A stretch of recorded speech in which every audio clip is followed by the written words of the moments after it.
From 2,000 years ago, from some men that claim that he rose from the dead, is about as valid as a children's storybook about, elephants that could fly. When this lost student compared Jesus' resurrection to a children's storybook, Cliffe fired back with a response that made him instantly regret saying it. All right. Sir, do you believe Alexander the Great existed? Yes. Did you ever see him? No.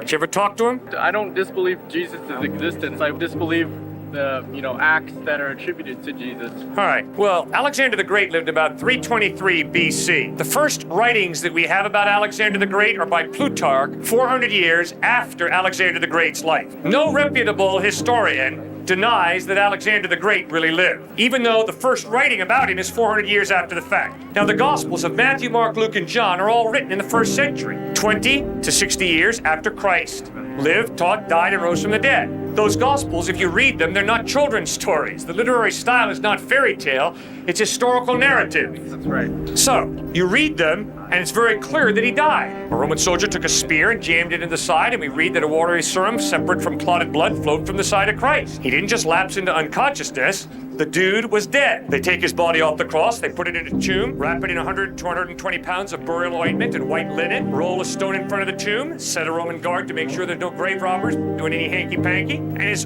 followers all are tucking tail and running. They're scared spitless. 3 days after he dies, the record shows, he appeared risen from the dead to women. Women! Sexism is bad today. It was even worse back then. If you wanted to foist a fable on society that a dead Christ had risen from the dead, you wouldn't put a woman as your first eyewitness. That was not the way to gain credibility in that highly sexist, chauvinistic society. But that's who Christ first appeared risen from the dead to. Then he went looking for Peter, the dude who denied him 3 times, knowing, and he appeared to Peter. Peter was willing to die, not for a belief.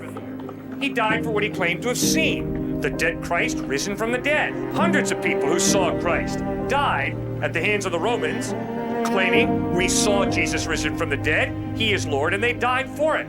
Sounds like lunacy to me. Good, you're right. Maybe they're all a pack of lunatics. Now, read the Sermon on the Mount. There is an explanation. If you can read the Sermon on the Mount and conclude that Jesus was a lunatic, you need to listen to Harvard professor Robert Coles, a psychology professor, who pointed out very clearly the ethical teachings of the past 2,000 years are simply footnotes to the Sermon on the Mount. That Sermon on the Mount was not spoken by a lunatic.